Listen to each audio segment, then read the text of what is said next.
l'épître de Jacques et en reprendre l'étude là où nous l'avions laissé hier, c'est-à-dire chapitre 1, verset 13. Chapitre 1, verset 13. Alors je vais lire d'abord de 13 à 15 inclus. Que personne, lorsqu'il est tenté, ne dise « c'est Dieu qui me tente ». Car Dieu ne peut être tenté par le mal, et il ne tente lui-même personne. Mais chacun est tenté quand il est attiré et amorcé par sa propre convoitise. Puis, la convoitise, lorsqu'elle a conçu, enfante le péché, et le péché étant consommé, produit la mort.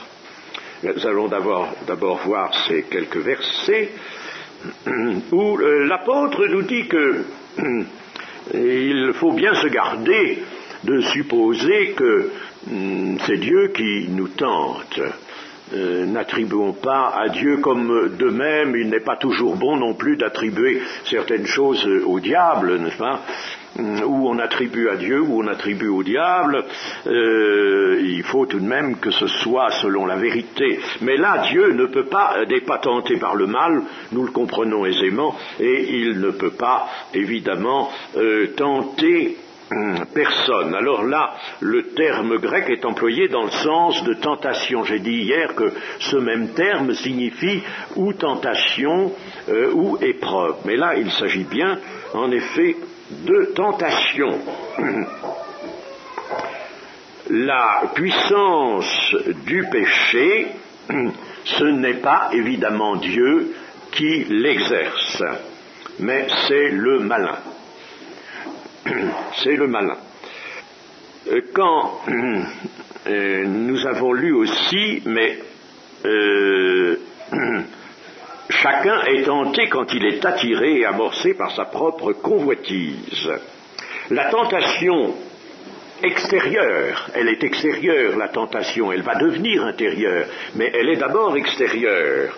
Elle est sans effet si précisément elle n'entre pas, elle n'est pas reçue et ne devient pas une tentation intérieure. Vous voyez, à l'extérieur, elle n'engage pas notre responsabilité en tant qu'elle est à l'extérieur. Il y a pas mal de chrétiens qui se plaignent de ce fait que quelquefois ils sont assaillis par des pensées qui les gênent, ils sont désagréables, voire même repoussantes. Oui, ça arrive.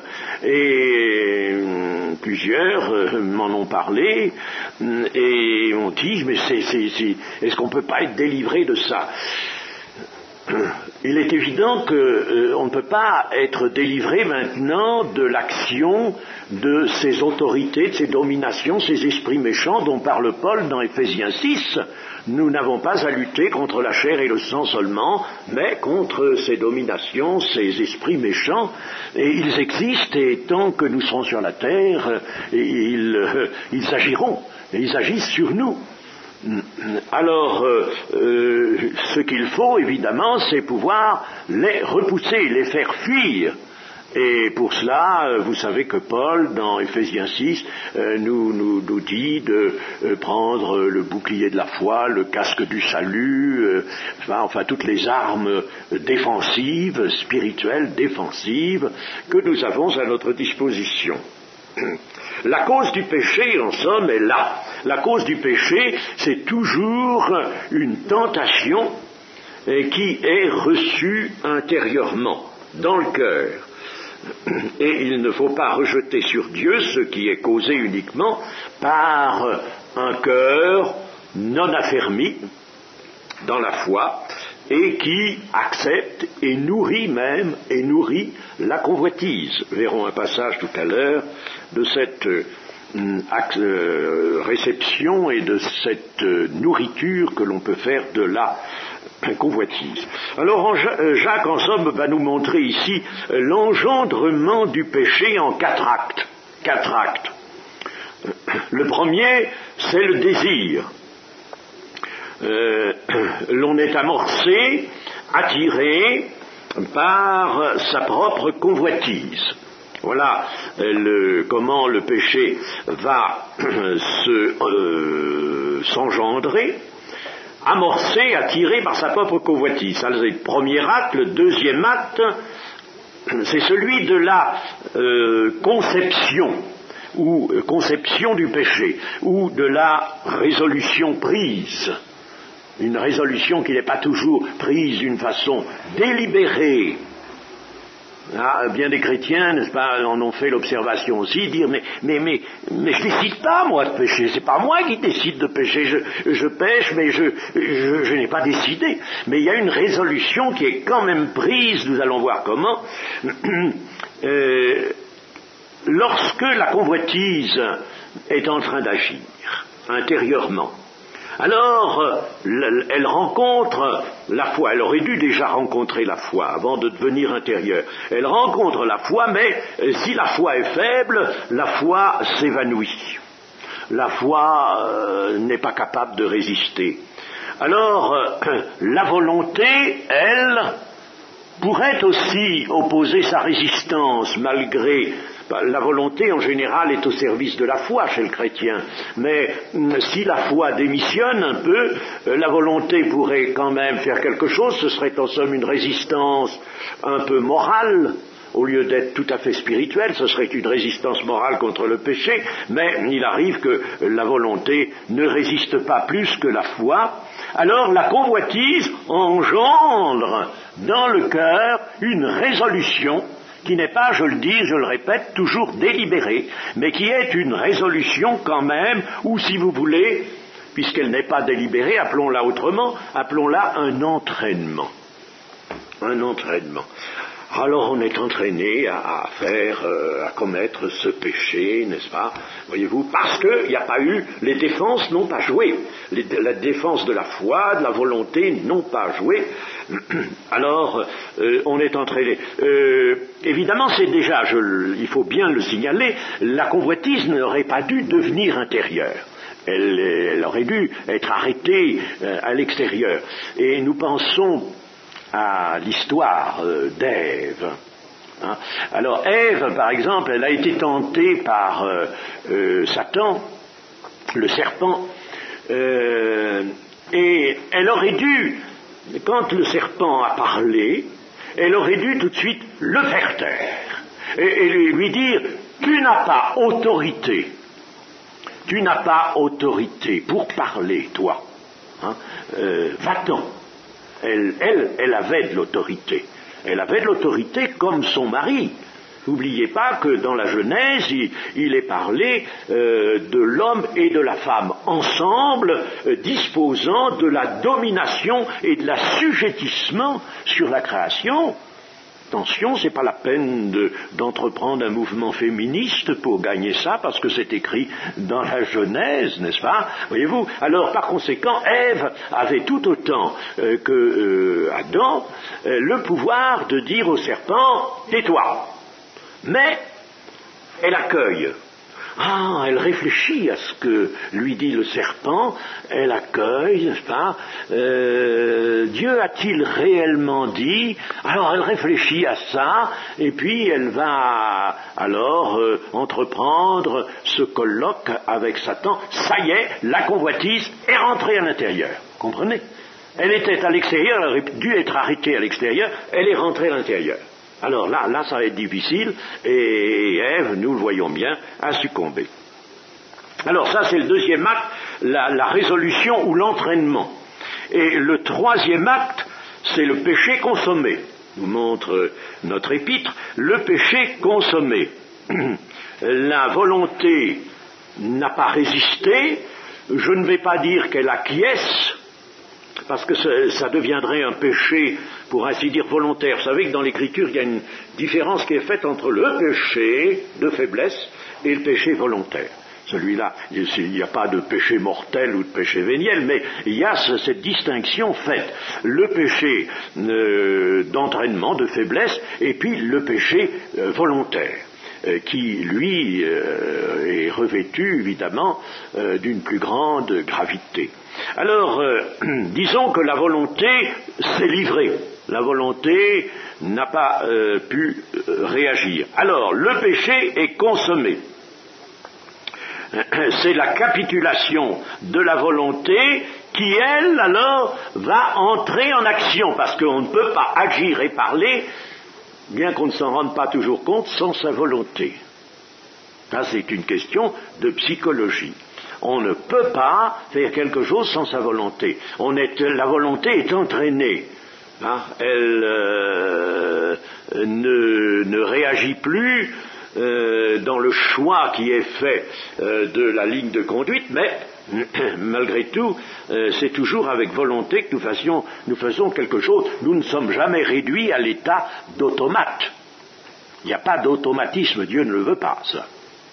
Donc la volonté est coupable, elle entre en action et elle accomplit la désobéissance, une désobéissance à Dieu qui est la matière même du péché, qui est le fait même du péché. Ça c'est l'acte 3, et l'acte 4, alors nous dit Jacques, c'est la mort. C'est la mort. Mais attention, le péché étant consommé produit la mort. Jacques ne veut pas dire qu'on meurt sur le coup. C'est pas ce qu'il veut dire. Le péché, une fois consommé, produit la mort, c'est-à-dire vous met dans un état de mort. Un état de mort qui est exactement celui dont parle Paul dans Romains 8. Si vous vivez selon l'esprit, si vous marchez du moins selon l'esprit, vous vivrez. Si vous marchez selon la chair, vous mourrez. Et il peut y avoir donc des chrétiens, et ça arrive hélas, qui marchent selon la chair, et qui nous arrive même, c'est quelquefois on marche selon l'esprit, puis l'instant d'après on marche selon la chair.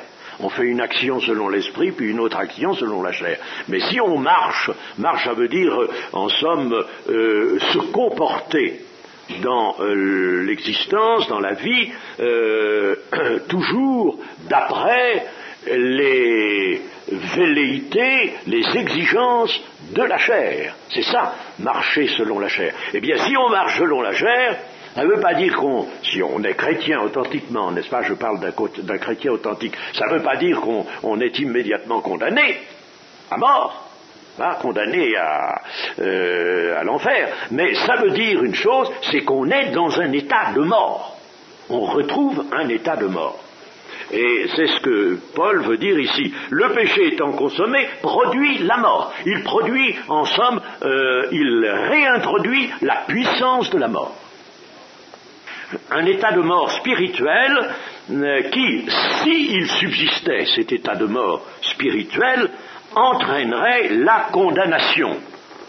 Mais bien sûr, tout peut se redresser avec Jésus-Christ. Condition de se repentir et de faire appel au Seigneur Jésus-Christ comme intercesseur, selon l'Épître aux Hébreux, n'est-ce pas ?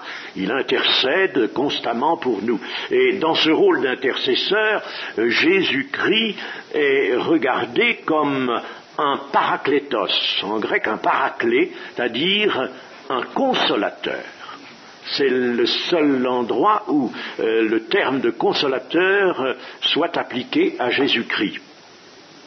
Mais de tout sens, il l'a été sur la terre, puisque le Seigneur Jésus-Christ, quand il a parlé du Saint-Esprit, a dit « Je vous enverrai un autre consolateur ». Donc, un autre que lui-même avait déjà le rôle de consolateur. Et ce consolateur, c'est un avocat, un porte-parole, un défenseur, et il utilise son propre sang, il plaide sur la base de son sacrifice devant le Père, n'est-ce pas, à condition qu'on ait reconnu la faute, le péché, et qu'on se soit repenti. Alors, il faut la souveraine sacrificature de Jésus, en somme. Cette intercession de Jésus, c'est la souveraine sacrificature à l'œuvre. Parce que, vous voyez, je sors un petit peu, vous voyez, de l'étude absolument stricte du texte de Jacques. quand on étudie quelque chose, on pourrait peut-être fermer la porte là-bas, ça vaudrait mieux. Quand on étudie quelque chose, il est bon de ne pas quand même se voir obligé de rester attaché à la lettre de ce qu'on étudie. Il faut tout de même un petit peu voir large, n'est-ce pas? Et alors, la souveraine sacrificature de Jésus. Vous avez peut-être remarqué que dans la Bible, cette souveraine sacrificature est éternelle. Or, le Seigneur Jésus, lui, va régner quand il sera roi, quand il sera dans son royaume, et nous aussi, je pense bien, eh bien, alors, à ce moment-là, il n'aura plus de souveraine sacrificature à exercer, à proprement parler, puisque le pécheur sera immédiatement retranché. Et le péché ne trouvera plus de commisération, de miséricorde pour être à nouveau pardonné. Alors, seulement, il faut dire que la souveraine sacrificature de Jésus est considérée comme éternelle parce que c'est elle qui nous permet de ne pas perdre la marche vers l'éternité. L'état de mort dans lequel alors le péché nous jette, va causer une paralysie spirituelle. C'est ça qu'il faut savoir aussi. Jacques nous dit, le péché étant consommé produit la mort. Et il veut bien dire, produit un état de mort, mais attention à vous, parce que il en résultera une paralysie spirituelle. Et c'est encore l'un de ces cercles vicieux. Il y en a plusieurs des cercles vicieux, nous en verrons un autre après. Un cercle vicieux, si on est dans le péché et qu'on ne s'en délivre pas par recours à la souveraine sacrificature de Jésus, eh bien on va se trouver paralysé spirituellement. Et étant paralysé spirituellement, on ne va plus pouvoir vivre selon l'esprit. Vous voyez, n'est-ce pas? Comme c'est grave, ça, on ne va plus pouvoir vivre selon l'esprit. Et cela, il faut bien dire qu'il nous est arrivé, peut-être, d'en faire l'expérience. Je dis peut-être, n'essayons pas de dissimuler les choses, cela nous est arrivé, peut-être, d'avoir vraiment commis un péché. Commettre un péché, c'est sûr, n'est-ce pas, que ça nous est arrivé. Bon, commettre un péché, mais d'avoir tardé à venir à la souveraine sacrificature, venir à Jésus, lui demander son intercession, et alors à ce moment-là, au point de vue spirituel, nous pataugeons, nous sentons bien que nous ne pouvons plus avancer, que nous ne pouvons plus vraiment vivre librement la vie chrétienne. Il faut absolument sortir de cet état de mort. Et pourquoi la convoitise propre amorce-t-elle le croyant? Eh bien, nous avons déjà dit par le fait que la foi s'évanouit, c'est-à-dire par insuffisance de foi. Et c'est pourquoi le Seigneur Jésus adressait toujours ce reproche à ses disciples, gens de peu de foi. Ça, c'est une chose que Jésus, en somme, ne pouvait pas admettre. Il pouvait admettre que l'on soit pécheur. Il l'a admis, il était venu pour ôter le péché. Je ne suis pas venu pour juger, mais pour sauver. Il n'est pas venu juger là le péché, il n'est pas venu nous juger à cause du péché. Il savait bien que nous étions tous pécheurs. Mais il est venu pour sauver. Alors, pour sauver, il veut que nous ayons la foi et que soyons capables de foi, d'une foi toujours plus ferme au fur et à mesure que nous avançons. Et alors, la convoitise propre nous amorce par une propension au péché, dans une vie d'abandon aussi au péché. C'est ce que nous voyons exprimé par Paul dans Romains chapitre 7 et verset 8, ce fameux chapitre 7 qui est terrible, disons-le bien, chapitre 7 et verset 8, fin du verset 7, tu ne convoiteras point. Et le péché, saisissant l'occasion, produisit en moi par le commandement toutes sortes de convoitises, car sans loi, le péché est mort. Pour moi, étant autrefois sans loi, je vivais, mais quand le commandement vint, le péché reprit vie en moi, et moi, je mourus. Voyez-vous, le péché produit la mort, et moi je mourus. Ainsi, le commandement qui conduit à la vie se trouva pour moi conduire à la mort. Car le péché, saisissant l'occasion, me séduisit par le commandement et par lui me fit mourir. C'est quelque chose, ce chapitre 7 des Romains. Alors, voilà, en somme, si vous voulez, le cercle vicieux dont je parlais, une nature pécheresse, une nature qui va constamment sombrer dans toutes sortes de péchés, qui ne va pas savoir se résister au péché, à la convoitise. Une nature pécheresse va produire la convoitise, et la convoitise va produire le péché. Le péché va produire la convoitise, rendre la convoitise toujours accessible, et puis alors la convoitise produire le péché. C'est un cercle vicieux, on n'en sort pas. Et on ne peut en sortir que par, évidemment, confession devant le Seigneur Jésus. Quand la responsabilité ou la culpabilité de l'homme sont-elles en cause? Voilà une question qui se pose. À quel moment la responsabilité de l'homme est-elle en cause? Eh bien, elle est en cause lorsque le croyant, ayant été amorcé par une convoitise extérieure, la laisse pénétrer dans le cœur, pénétrer à l'intérieur, il cède, sa volonté acquiesce. Alors je vous disais qu'il y avait un passage à consulter, c'est dans Matthieu chapitre 5, Matthieu chapitre 5 et verset 28, ou verset 27 même. Vous avez appris qu'il a été dit, tu ne commettras point d'adultère.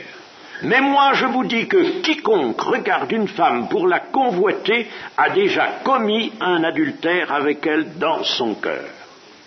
Alors ça c'est un exemple, n'est-ce pas? Ne voyons pas la particularité de cet exemple, mais voyons le mécanisme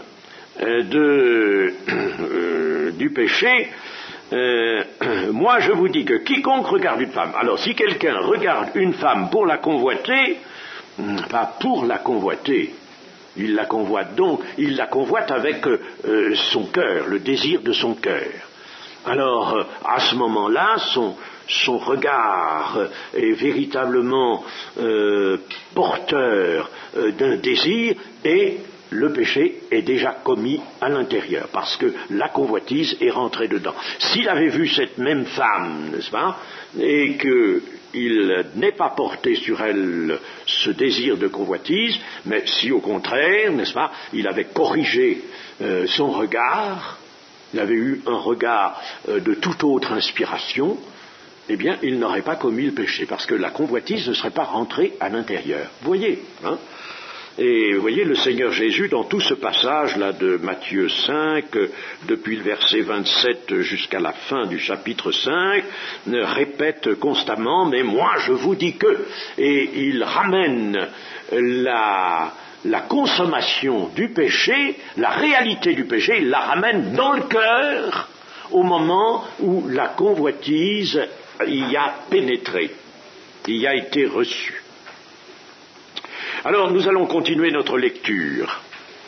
Et là, au verset 16, toujours chapitre 1er, verset 16, nous lirons 16, 17 et 18.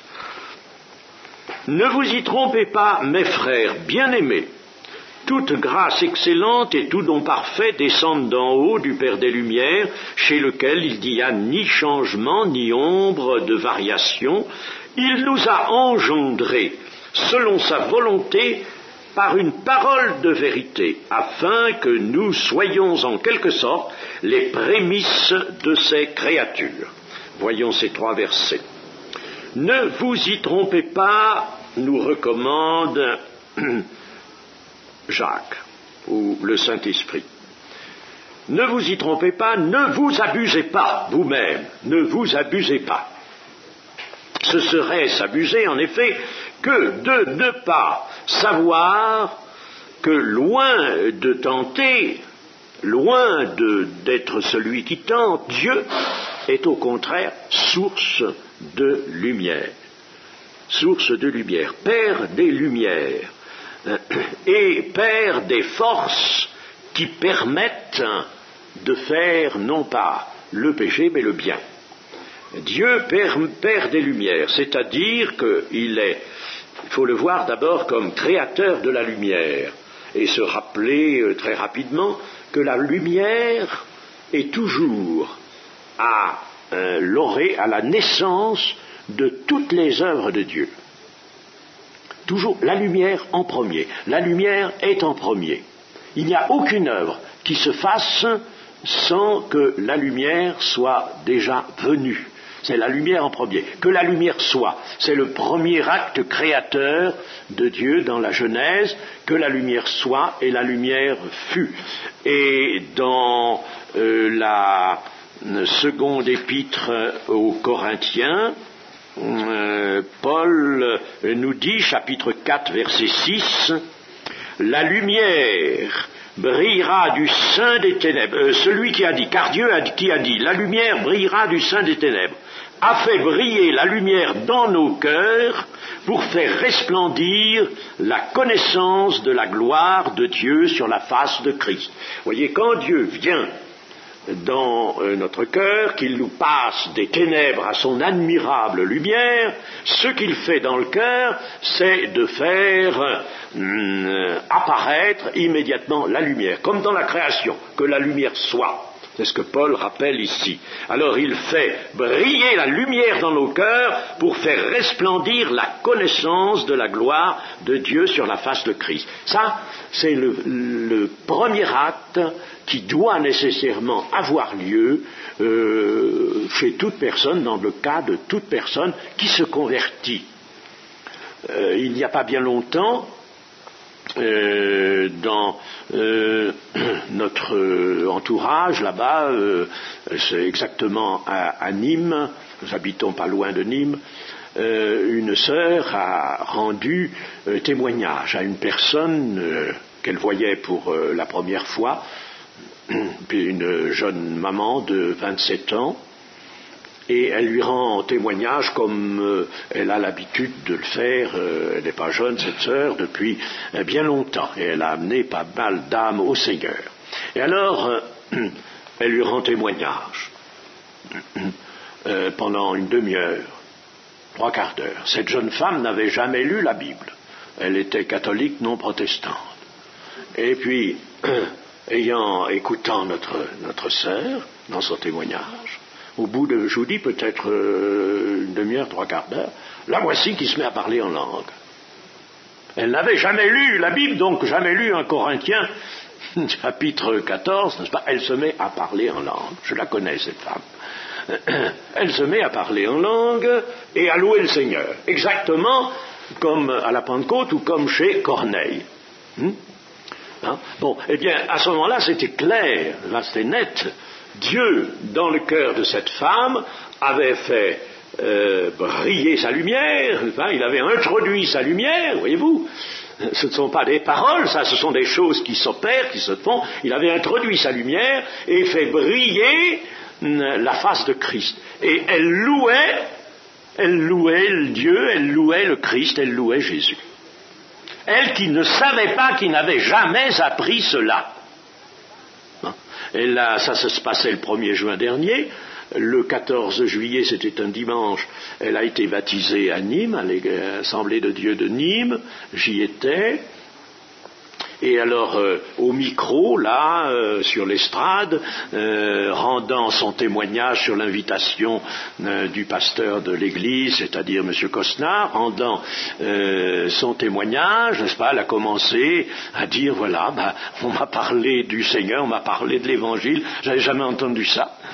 Et puis, je ne sais pas ce qui s'est produit en moi, n'est-ce pas, j'ai été vraiment transporté, et puis alors, tout en disant son témoignage, bon, la voilà partie en langue, avec une facilité extraordinaire. Hein. Alors,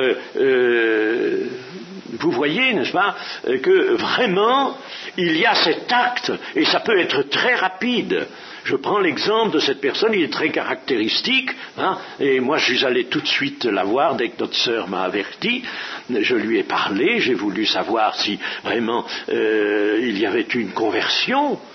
Une conversion réelle avec le repentir, la connaissance du péché, le désir d'en être délivré, le désir du pardon de Dieu, et tout cela y était.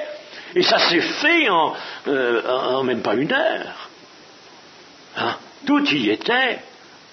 D'ailleurs, après moi, M. Cosnard, le pasteur, l'a vu, et puis il l'a inscrite à son prochain service de baptême, puisque du 1er juin, elle a été baptisée le 14 juillet, vous voyez, ça n'a pas tardé. Hein. Bon, eh bien, là, c'est très net, vous voyez, Dieu a fait venir la lumière.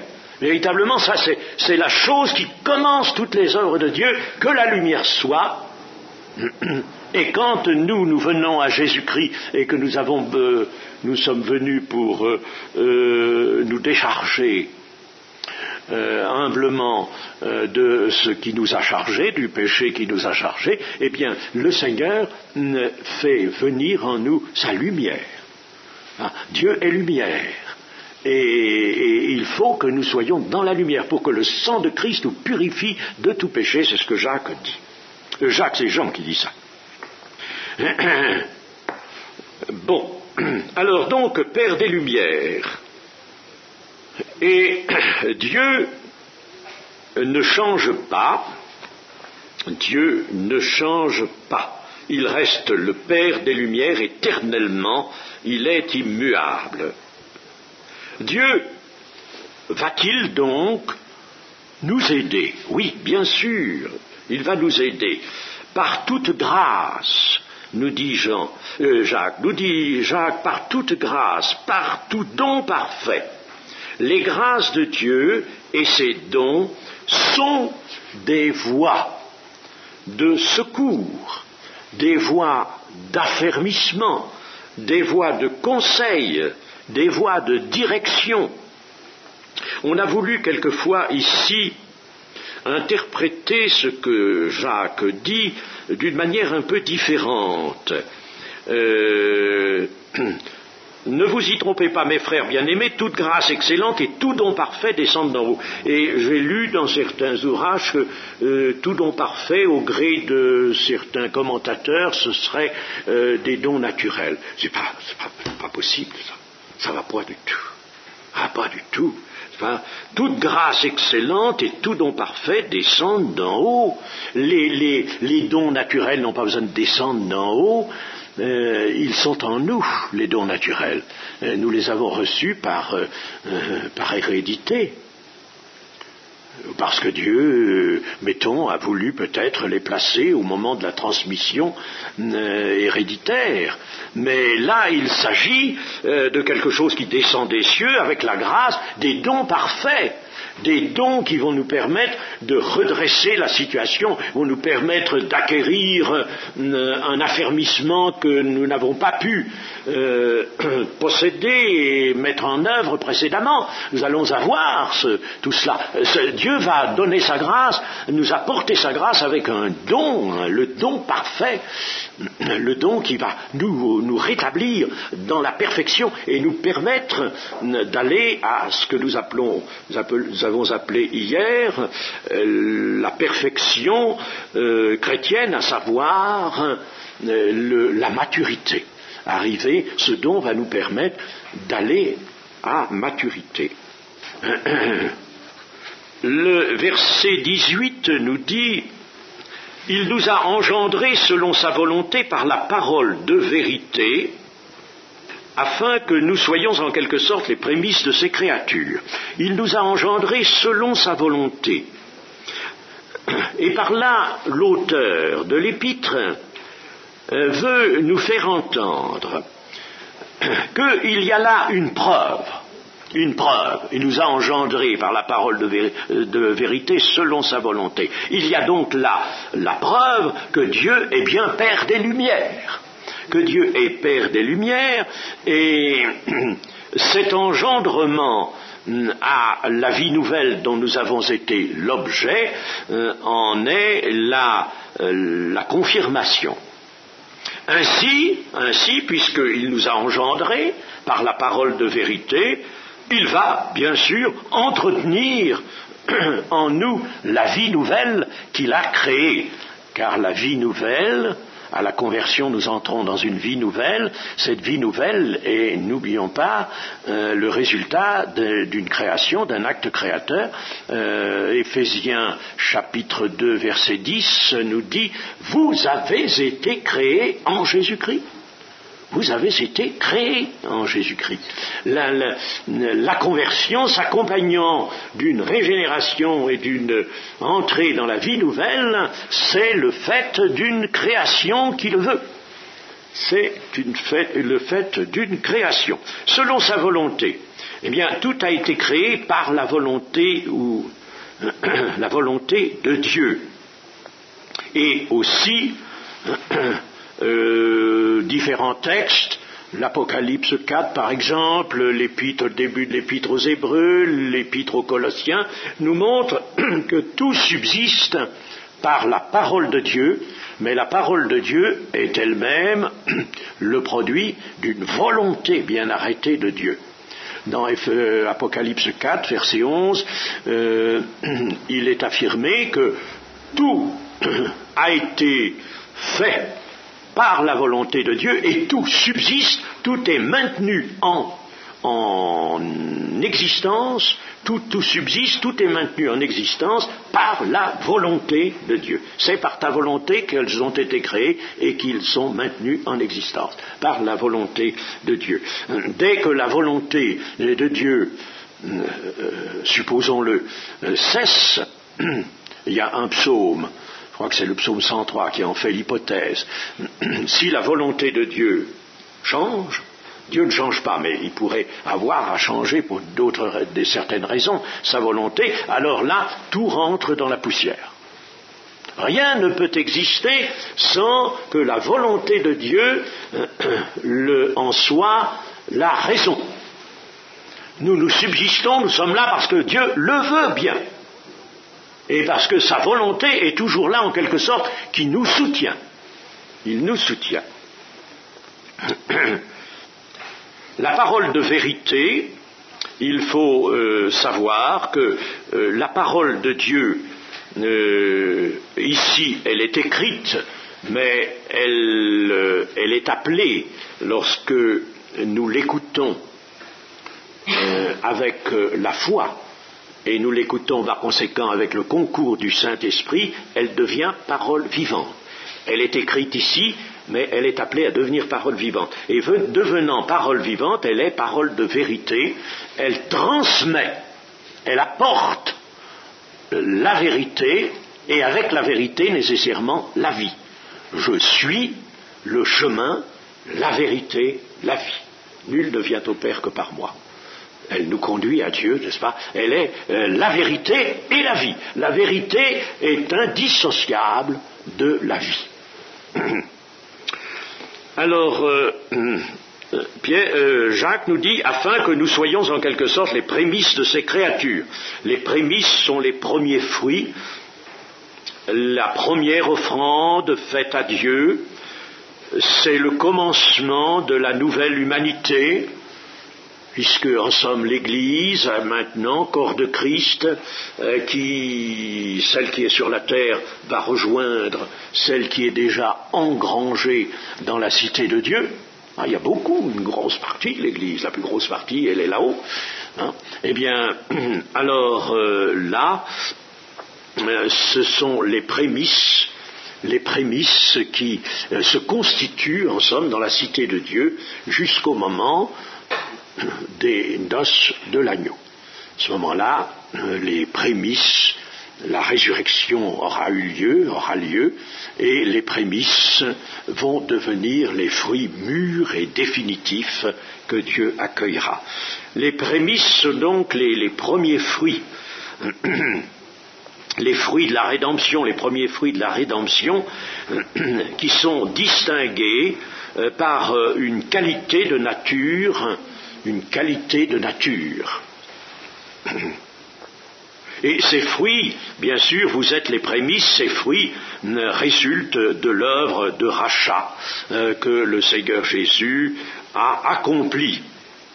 L'Église, on peut dire que l'Église est les prémices du royaume de Dieu. Le royaume de Dieu n'est pas là encore. Il est là dans un sens, mais il n'est pas là d'une façon totale, dans sa totalité, n'est-ce pas? Parce que le royaume de Dieu viendra de manière à frapper les regards. Mais pour l'instant, nous avons les réalités spirituelles du royaume de Dieu. Alors voyons 19, le verset 19 et 20. Sachez-le, mes frères, bien-aimés, ainsi que tout homme soit prompt à écouter, lent à parler, lent à se mettre en colère, car la colère de l'homme n'accomplit pas la justice de Dieu. C'est pourquoi, rejetant toute souillure et tout excès de malice, recevez avec douceur la parole qui a été plantée en vous et qui peut sauver vos âmes.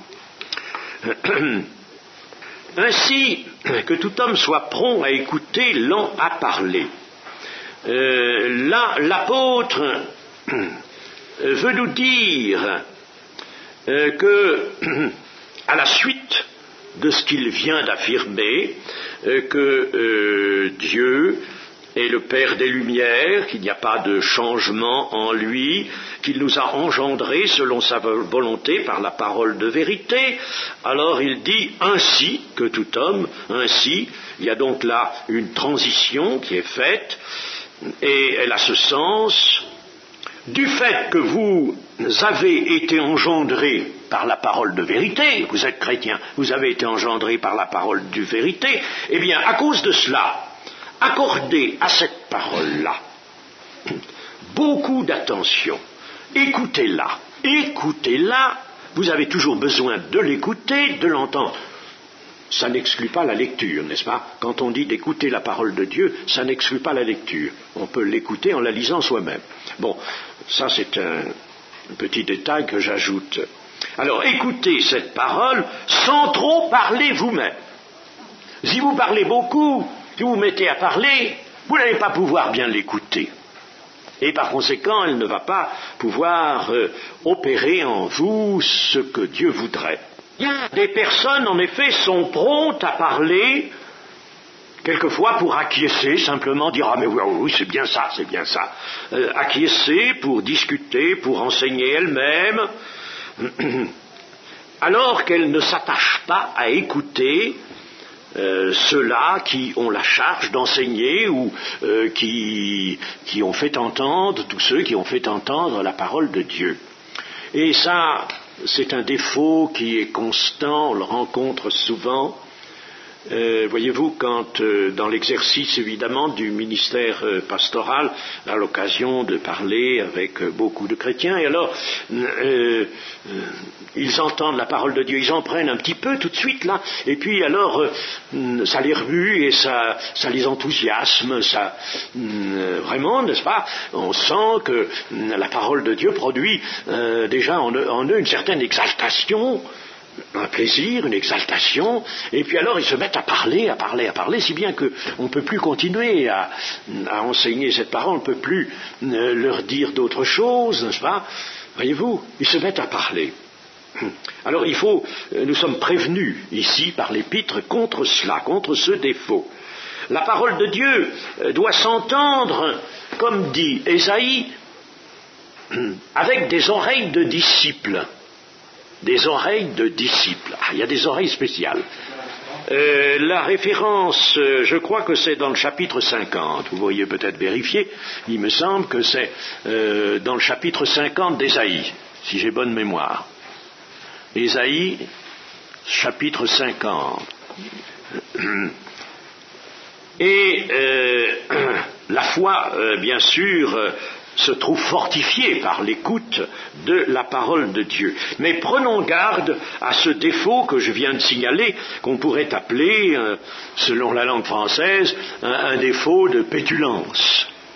Un défaut de pétulance, c'est-à-dire de grande vivacité, de turbulence qui est difficile à contenir. Mais je vous assure, c'est pas pour les juger, mais on rencontre assez souvent des frères et des sœurs comme ça. Ils sont d'accord, ils sont emballés par la parole de Dieu. Puis alors ils se mettent à parler, mais vous pouvez plus rien ajouter. On est interrompu. On est interrompu. Et eux-mêmes perdent le véritable fruit de la parole qui vient d'être énoncée. Celui qui parle et qui cède au besoin de parler constamment ne peut pas écouter.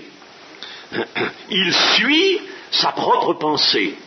Alors, dans ce défaut de pétulance, il arrive donc que la personne a saisi d'abord quelque chose de la parole qu'elle vient d'écouter. Elle a saisi en général le commencement, le début. Déjà, ça la réjouit, n'est-ce pas?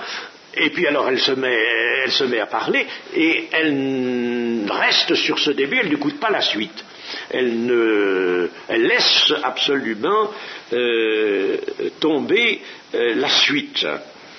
Et il y a un proverbe, ce n'est pas un proverbe de l'écriture, mais il pourrait presque figurer dans l'écriture. Le voici, ce proverbe. On perd à trop parler ce qu'on gagne à se taire.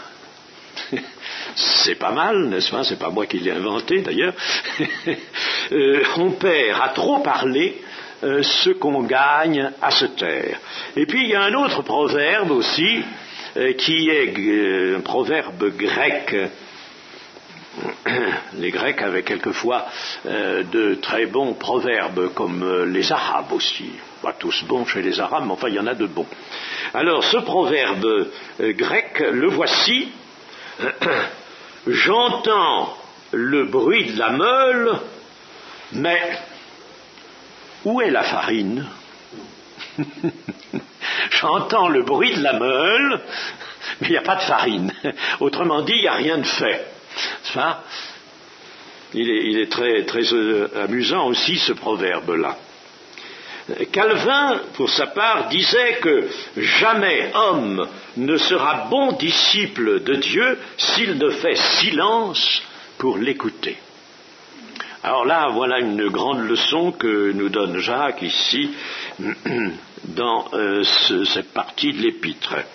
Et ensuite, il nous a dit qu'il fallait être lent à parler, lent à se mettre en colère, car la colère de l'homme n'accomplit pas la justice de Dieu. Ça m'a quelquefois été rappelé pour ma propre gouverne, ça, quand dans le château de Péguillot, là, notre centre de vacances, où nous avons été pendant 14 ans, quelquefois, j'étais pas toujours content et même quelquefois bien fâché après quelqu'un qui avait un petit peu nui à l'ambiance. Et M. Christian me disait attention, la colère n'accomplit pas la justice de Dieu. Seulement lui, il se mettait quelquefois en colère aussi. Bien, c'est vrai ça, c'est vrai, il faut pas que le soleil se couche, comme il est dit ailleurs, sur la colère.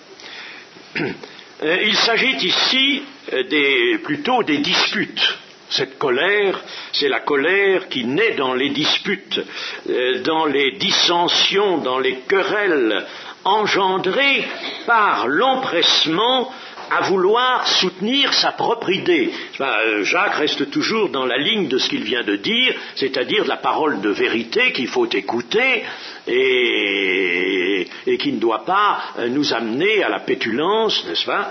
Alors, si on arrive à la pétulance et qu'on soit plusieurs, on va peut-être se quereller sur la doctrine, par exemple, et chacun va vouloir soutenir sa propre idée, son point de doctrine. Et cette irritation, cette colère, cette irritation ne peut aboutir à faire la lumière, et elle nuit, bien sûr, à la bonne compréhension de la parole de Dieu.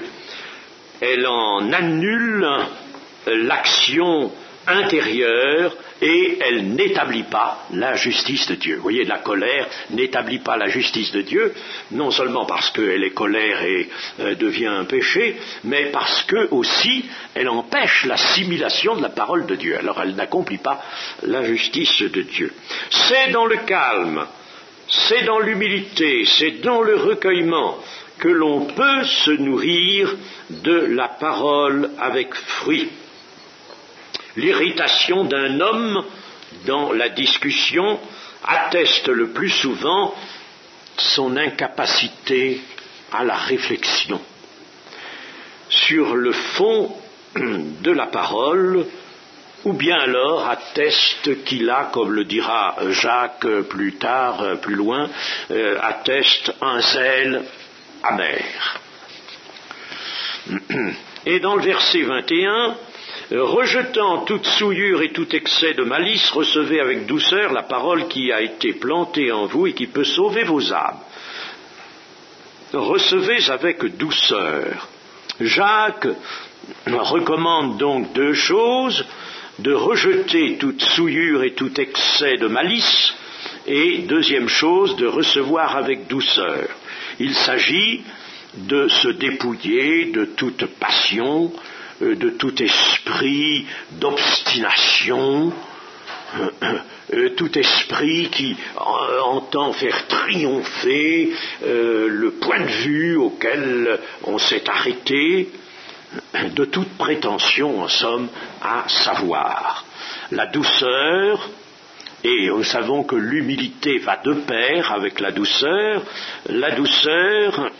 c'est la qualité d'un esprit calme et serein, d'un cœur ouvert, d'un cœur humble. La parole a été plantée ou semée en vous, cette parole a levé, mais vous avez encore besoin de sa force créatrice en vous. La parole qui vous a régénéré est une parole créatrice. La parole de Dieu, dès qu'elle devient parole vivante, il faut qu'elle passe de l'état de l'être à l'état d'esprit, n'est-ce pas? Mais ça se fait, le Saint-Esprit est là pour le faire. Il est là dès qu'il y a foi. Dès qu'il y a consentement du cœur et foi, alors elle devient parole vivante, et quand elle est parole vivante, elle est le véhicule puissant de la vie. Et elle entretient aussi la vie. Nous avons vu tout à l'heure que la volonté de Dieu, par la volonté de Dieu, il y avait création, et par cette même volonté, maintien en existence de ce qui avait été créé. Et la parole fait ces deux choses, elle crée et elle maintient la vie en existence. Donc nous avons besoin constamment de cette parole, voyez-vous, pour le maintien en nous de la vie nouvelle. Nous en avons besoin. Et par conséquent, il faut la consulter, non pas avec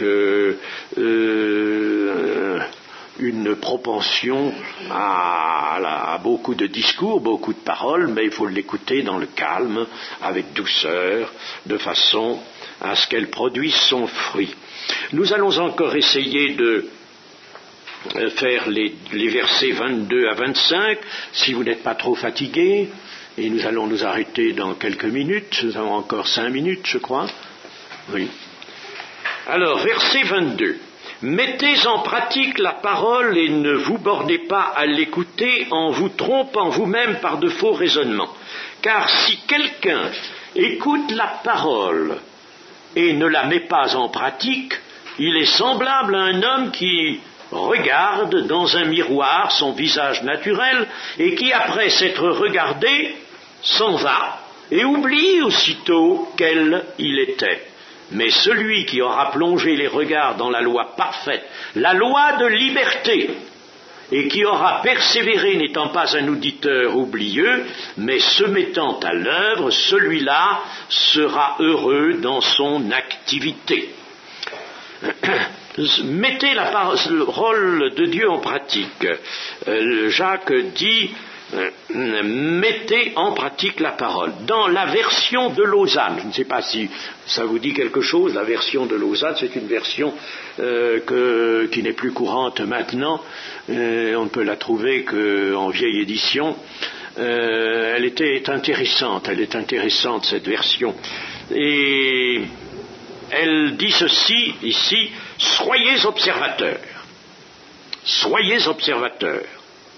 C'est-à-dire, soyez ceux qui font, et non seulement des auditeurs. Ne soyez pas que des auditeurs, soyez observateurs, c'est-à-dire ceux qui font. Je vous rappelle cette parole de Jésus, sujet des pharisiens, ils disent et ne font pas. Mais là, on pourrait écouter et ne pas faire.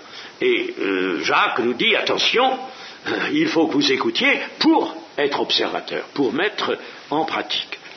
Jacques insistera d'ailleurs beaucoup sur le fait que la vérité, c'est la parole en action, la parole en acte. Nous l'avons déjà dit, la parole de Dieu est faite pour être vécue. Dès qu'elle est, et on en fait un sujet de discussion ou un sujet de dissertation